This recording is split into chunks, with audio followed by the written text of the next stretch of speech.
What is up? Welcome to Every Single Guitars, where the goal of this channel is to review every single guitar ever made.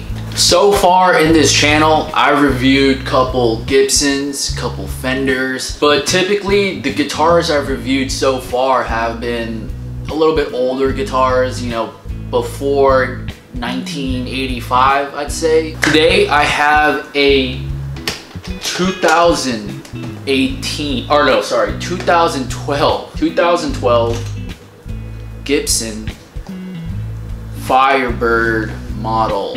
To be completely honest with you, I've seen this guitar around, you know, at guitar stores and, you know, sometimes online or maybe like social media sites.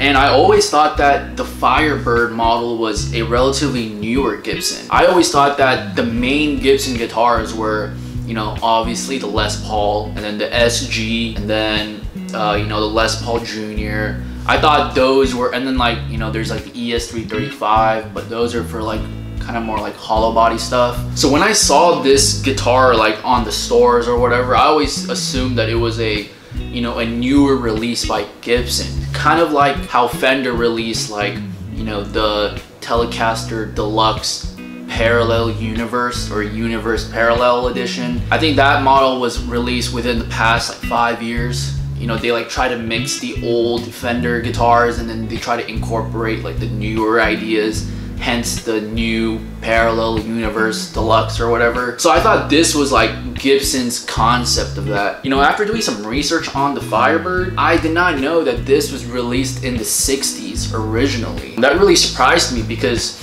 you know, when I see a lot of famous guitarists that I look up to, you know, play the guitar, you know, Gibson players, I've never seen anyone play a Firebird. You know, it was always like SG, you know, like Jimmy Page plays an SG, you know, Slash plays a Les Paul, you know, sometimes David Gilmour plays a Gibson Les Paul, like the gold top. But this is a guitar that I've never seen any professional musician play from what I've seen. You know, obviously, you know, I don't listen to every single genre, so I don't really know like what different artists play, but from all the famous guitarists I've played, I've never seen anyone use this as a main guitar, so I always assumed that this was a newer model, but I was wrong. So right off the bat, my first impression of this guitar was, you know, usually I do the weight test, and this is on the really light side. I'd say like, you know, 6-7 pounds maybe. But my first impression of this was the design. You know, this isn't really I'd say like a traditional Gibson design. I feel like Gibson designs,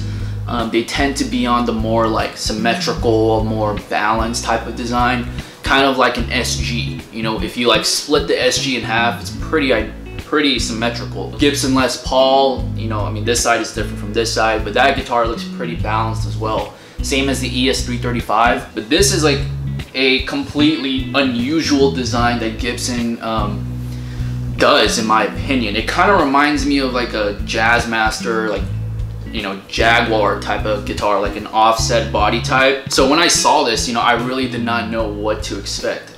Even with the headstock design, I mean, this is like a reversed, you know, Fender Stratocaster headstock design, with the tuners being on this side rather than on the top. So when you tune it, you actually got to go the opposite way to tune it. So I thought that was pretty interesting. But even though the design of this guitar is, you know, very different and kind of unusual, you know, when I place it on my lap, this is actually, I'd say this is probably one of the most comfortable Gibson guitars I've played. In terms of just putting it on your lap and, you know, playing, it's just very comfortable. It feels very nice on your lap. It feels similar to an SG. You know, there's more weight on this side. You know, when you just put the guitar down, it just falls up. So you got to put a little bit more weight. You got to put more effort, you know, putting the guitar up like this. But, you know, if you're a guitarist, I don't even think that should be a big deal, you know. But for me, since I play a lot sitting down, the comfort that I need right here and on top is really big, you know.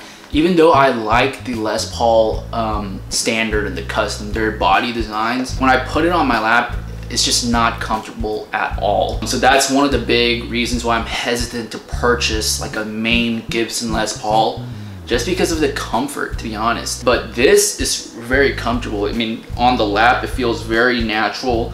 On the top right here, it feels very comfortable as well. And it's really thin, so that makes it even more comfortable, kind of like an SG. So other than the body design that Gibson doesn't really do, in my opinion, all the other stuff is pretty traditional, I think. You know, the toggle switch being the three-way toggle, but it's just on the bottom rather than on the top. The classic 4 knobs, 2 volume and 2 tone knobs.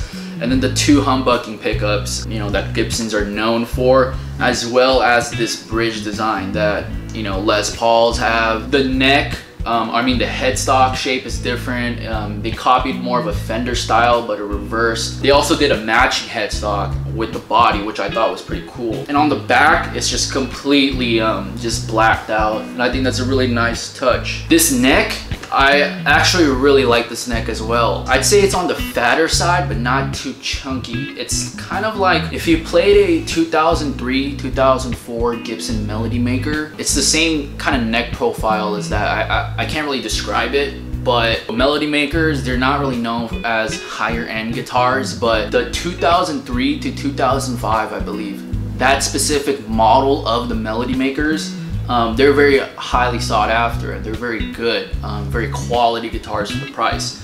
And that's the same neck feel that I get when I play with this guitar. Also, this guitar has this weird, this Firebird logo. I mean, I guess it's not weird if the name is Firebird. And when I saw this on the photo, on the ad from the seller, I actually thought that this was a sticker. I thought this was like something that he like drew or like put a sticker on. But when I saw other Firebird models online, all the models had this design on it. So I'm assuming that when you buy this guitar stock from Gibson, this is on the guitar as well. And this is it's like kind of printed on, you know, by the factory. But if you scratch it off or use your pick close to it, the logo can easily come off, and it's kind of come off right now because I actually haven't played here, but I kind of scratched it to test it out, and then it was starting to come off, and I was like, oh shit, like this shit actually comes off. So I mean, I thought that was a, you know, a little interesting detail. But enough of me talking, let's see how the guitar sounds. All right, so this is the bridge.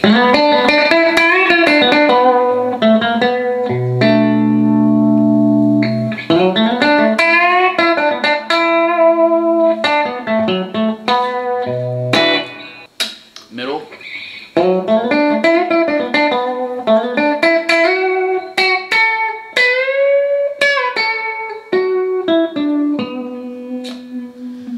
Neck.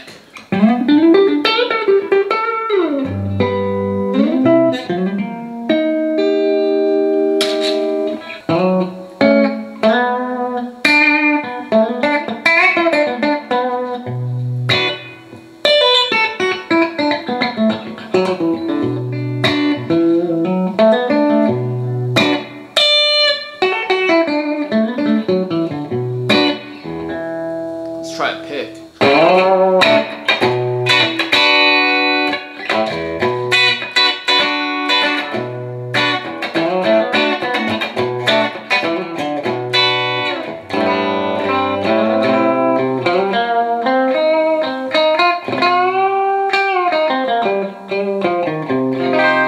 All right, let's try some distortion.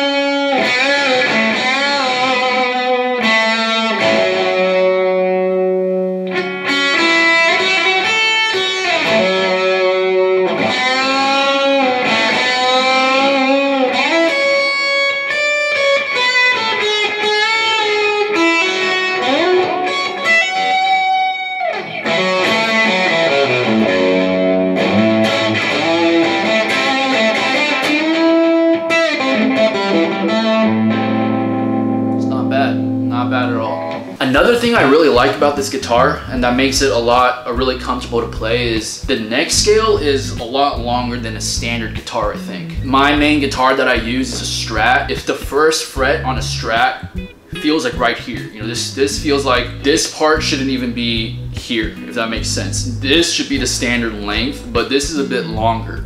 So the first fret is right here. You know, when you play the guitar, you know, if your standard grip is right here, you have to go a little bit further down because the neck scale is a lot longer. But in reverse, since it's long, Playing the upper register is really easy and really fun to play. And I think there's extra frets as well. 12, 13, 14, 15, 16, 17, 18, 19, 20, 21, 22. So there's 22 frets instead of the standard 21 or 20. So if you're, you know, like a shredder guy, like who plays a lot right here, this guitar can give you both, the best of both worlds. If you're into that, I'd say that this guitar is very, very good for you. You know, if you're really into the comfort of the design of the guitar, which I'm really into, it's just a really comfortable guitar to play. Like I said, it feels so good here. Feels really good right here too, in this armpit area. You know, Gibson, like when I play, it hurts right here, and it hurts right here too. And like it just falls down like this. Like, I don't know, man. Like I feel like a Gibson Les Paul is great if you're playing standing up, but if you're playing sitting down, dude, I prefer a Fender, to be completely honest, or this, or an SG. You know, no hate to Gibson or the Les Paul. Les Paul is a legendary guitar, but comfort-wise, I'd say that's pretty questionable. But overall, very impressed with this Firebird. Dude, I'd give this like an 8.5. Surprisingly, the pickups sound good, the quality is really good, and it's light, on the lighter side, but at the same time, it still feels very solid. It feels of quality, and it should, because it's a USA Gibson. You know, if you know, the quality control right now for Gibson isn't the best, but they're not gonna give you a fucking piece of crap. That's for sure, you know, or else they'll go bankrupt. I'm just kidding, because they did go bankrupt. But 2012 Gibson Firebird, all black with a white pickguard, matching headstock. I'm very impressed.